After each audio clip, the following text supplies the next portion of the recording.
আমার লখাই জানি না। তাকে স্কুলের বড্ড বেলা হয়ে যাচ্ছে, কিন্তু আমি যে তাকে দেখতে পাচ্ছি না, সে কোথায় গেছে। তাই আমি কিছুক্ষণ অপেক্ষা করে দেখি কখন আসে। এই দেখি আজ আমার ননদের বাড়িতে আছে কিনা। আমার ননদ যদি বাড়িতে থাকে তাহলে সব কথা গিয়ে ননদকে বলবো। কি ননদী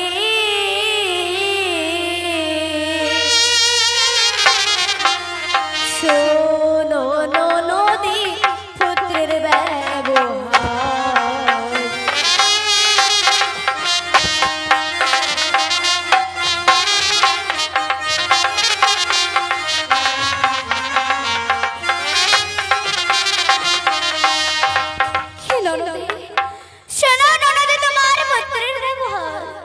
ওগো বৌদি, তোমার কি হয়েছে? আর আমার পুত্রই বা এমন কি করেছে? তোমার ননদী হয়েছিলাম সরোবরে লণ্ডভণ্ড করল বরে। বৌদি, হয়েছিলাম সরোবরে লণ্ডভণ্ড করল বরে। এ কি বলছো বৌদি? দক্ষিণ নদী ত্রিজগতে মন উঠাইল এ কলঙ্ক।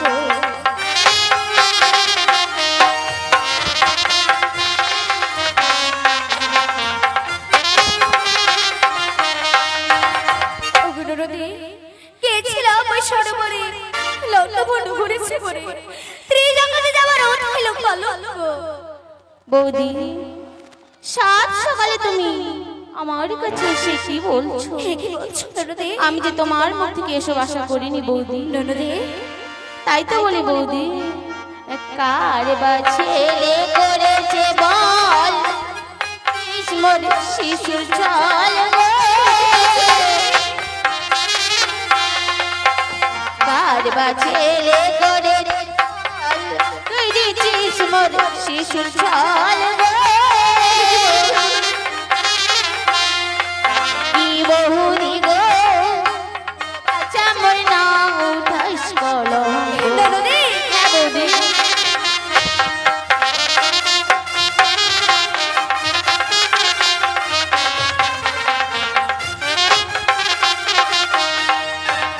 কার বা ছেলে করেছে বল তুই দিছিস মোর শিশুর ছল। বৌদি গো, দুধ বাচ্চা মোর না উঠাও কলঙ্ক। বৌদি, কি বলছো ননদে? ওগো ননদে, আমি যে তোমার ছেলের কলঙ্ক উঠাচ্ছি না। জানো ননদে, তোমার ছেলে যে আমার অনেক কিছু ক্ষতি হয়েছে। ক্ষতি করেছে? এমন কি ক্ষতি করেছে তোমার? ওই গেছিলাম সরোবরে কলস হবে গেছে বরে। গেছিলাম সরোবরে কলস হবে গেছে বরে। দক্ষিণ নদী ত্রিজগতে মোর রাখিল কলঙ্ক। এ কি বলছো বৌদি?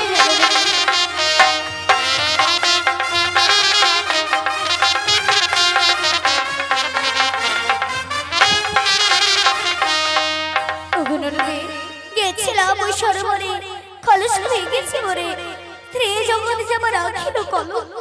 বাহ বৌদি বাহ, সামান্য তোমার কলস ভেঙেছে বলে তাই তুমি সে কথা জানাতে এসেছো আমার কাছে, তাই না?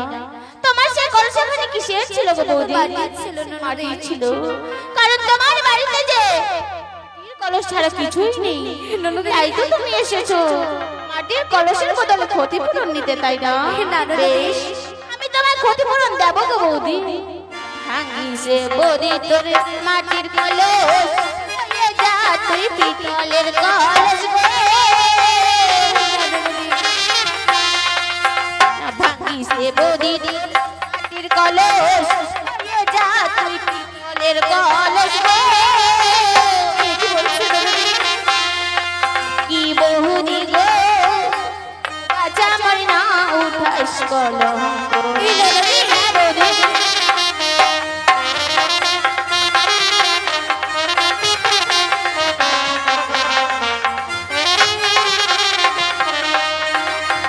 ভাঙিছে বৌদি তোর মাটির কলস, লইয়া যা তুই পিতলের কলস। বৌদি গো, তবু বাচ্চা শেষ কলঙ্ক বৌদি। কি বলছো ননদী? জানো ননদী, তোমার ছেলে যে আমার আরো ক্ষতি করেছে। আরো ক্ষতি করেছে? এমন কি ক্ষতি করেছে তোমার? ওই ভেঙেছে ননদী হাতের শাখা, আর চিরাইলো রূপার মালা। ভেঙেছে ননদী হাতের শাখা, আর চিরাইলো রূপার মালা। কি ননদী ত্রিজগতী মোর উঠাইলো এ কলঙ্ক। কি বলছো বৌদি?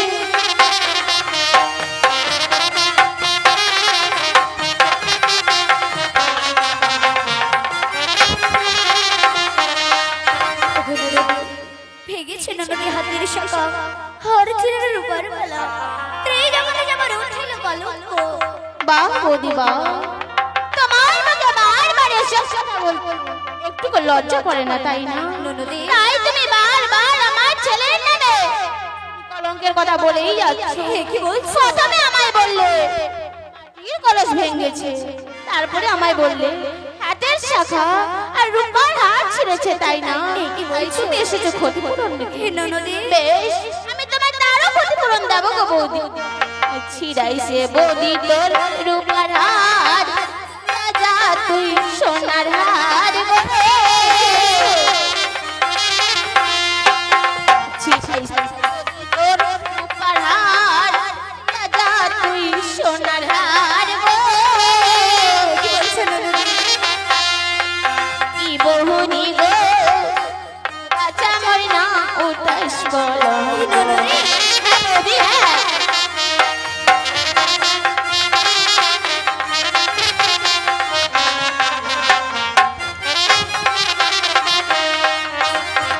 লাইসে বৌদি তোর রূপার হার, লইয়া যা তোর সোনার হার। বৌদি গো, তবু বাচ্চা ময়না উঠাস বৌদি।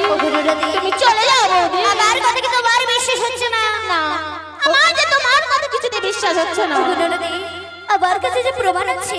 প্রমাণ? এমন কি প্রমাণ রয়েছে তোমার কাছে? ওই বিশ্ব যদি না করো তুমি, চলো প্রমাণ দেবো আমি গো। বিশ্ব যদি না করো তুমি, চলো প্রমাণ দেবো আমি গো। ও কি ননদী সাক্ষী আছে ওই ইলু আকাশে। ননদী,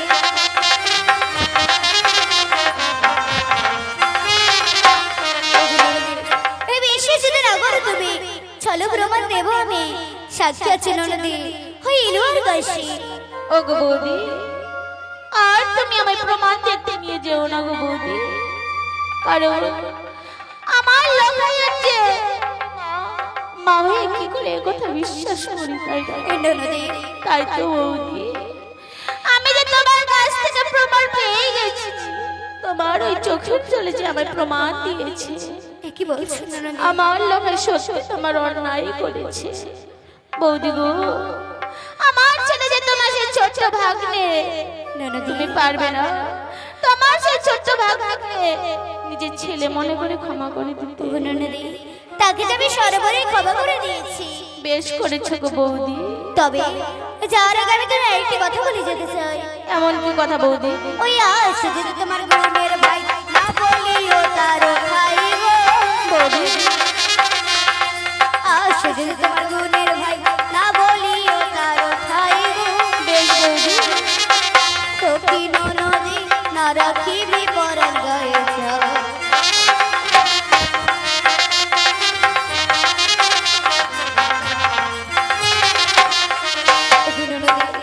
আসে যদি তোমার গুণের ভাই না বলে তার উঠাই ননদী না রাখবি পরাণ গায়ে যাবো।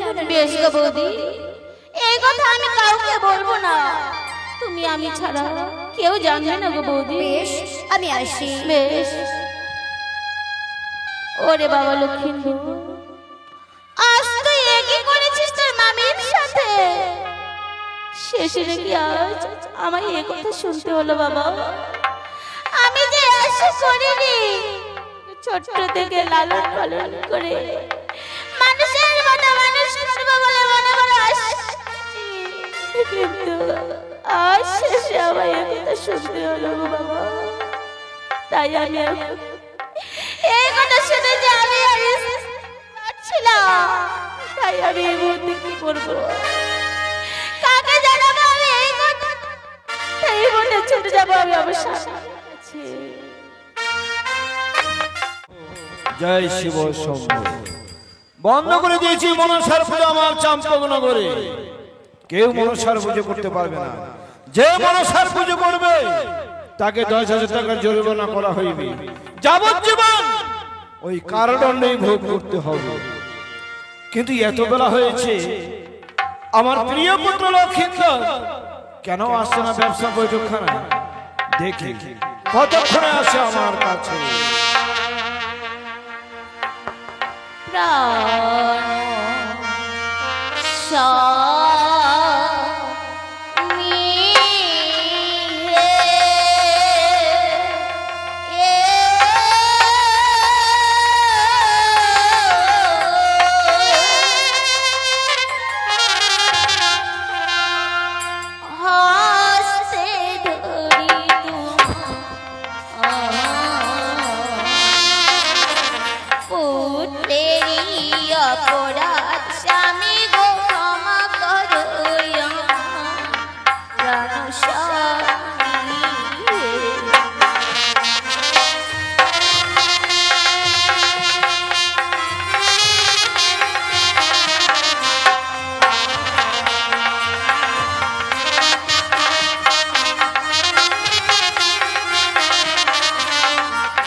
আমার প্রিয় পুত্র লক্ষিন্দর এমন কি অন্যায় করেছে যে পুত্রের পরিবর্তে আমি তোমায় ক্ষমা করব? সোনিকা, ওগো স্বামী, তুমি জানতে চাও? অবশ্যই। লখাইয়া বোন কি করেছে? কি করেছে? ওই না কি বলি বলো গো স্বামী, কি বলি ওয়ার বলো সোনিকা, বলো। কি বলি বলো গো স্বামী, কি বলি ওয়ার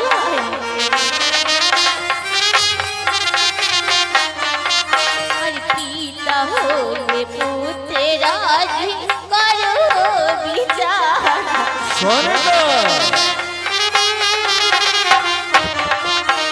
কি বলি বলো গো স্বামী, কি বলি পিতা হয়ে পুত্রের রাজি করো বিচার।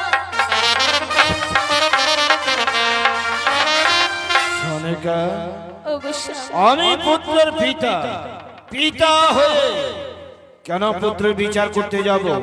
কি অপরাধ করেছে পুত্র আমার? এমন কি অপরাধ করেছে জানো স্বামী? বলো সোনিকা। কি বলি বলো গো স্বামী, কি বলি ভুয়ার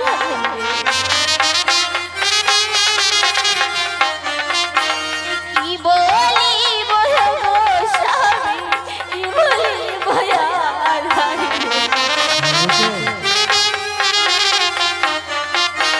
নামি তো হরণ করেছে পুত্রয়ে তোমার। না না সোনিকা, না, এ হতে পারে না। কি বলি বলো গো স্বামী, কি বলি বলো নামি তো হরণ করেছে পুত্রয়ে তোমার। ওগো স্বামী, তুমি কি বলছো সোনিকা? তুমি তো জানো শতপুত্রের তুল্য আমার এক পুত্র লক্ষিন্দর। তাকে লেখাপড়া শিখিয়ে আমি মানুষের মতো মানুষ করে তুলেছি। আর এই সমস্ত কথা বলার তুমি সাহস পেলে কি করে আমার সামনে? ওগো স্বামী, যখন আমি এই কথা শুনে যে আমি বিশ্বাস করতে পারিনি গো। জানো স্বামী, কৌশল্যা বৌদি যে আমায় নিজেই এসে বলে গেছে। কৌশলা? হ্যাঁ গো স্বামী। কৌশলা এসেছিল? হ্যাঁ। তাহলে তো সত্যি আমার পুত্র অন্যায় করেছিস সোনিকা। হায় রে লক্ষিন্দর, তুই এই কি করেছিস? আমি তো চেয়েছিলাম তোকে মানুষের মতো মানুষ করে তুলতে, শেষে এমন কাজ করেছে। আমার মান সম্মান সবগুলোর সাথে মিশিয়ে দিয়েছি। আমি আর কোথাও যেতে পারবো না। অবশ্যই এই মুখ আমি কাউকে দেখাতে পারবো না সনিকা। আমি নিজেকে বড় লজ্জিত সনিকা। এ কি বলছো শশী? হ্যাঁ, যা বলছি তা সত্যি, কিন্তু কি করি?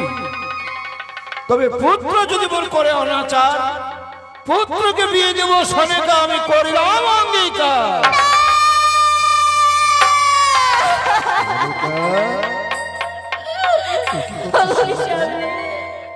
এ কি করছো তুমি?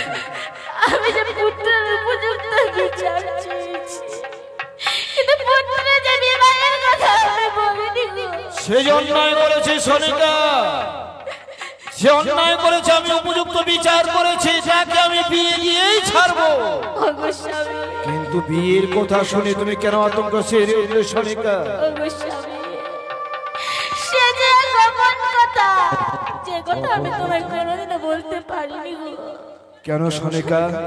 আমি তোমাকে নির্ভয় দিলাম, বলো তুমি কি গোপন কথা রেখেছো? জানো স্বামী, তুমি যখন গিয়েছিলে সে বাণিজ্যে, তাই তো আমি পুত্রের শোকে ওই যে রাস্তায় রাস্তায় দাঁড়ে দাঁড়ে ঘুরে বেরিয়েছিলাম। তাই তো রাস্তায় দেখা হয়েছিল এক হঠাৎ রজার সাথে। রোজার সাথে? হ্যাঁ গো স্বামী, তাই তো সেই রজাকে আমি কেঁদে কেঁদে বলেছিলাম, ওগো রজা, আমি যে বড় পুত্রহীনা, তারপর তুমি আমার পুত্র বর দাও না গো রজা। তাই তো সেই রজা যে আমার পুত্র বর দিয়েছিল। পুত্রবর?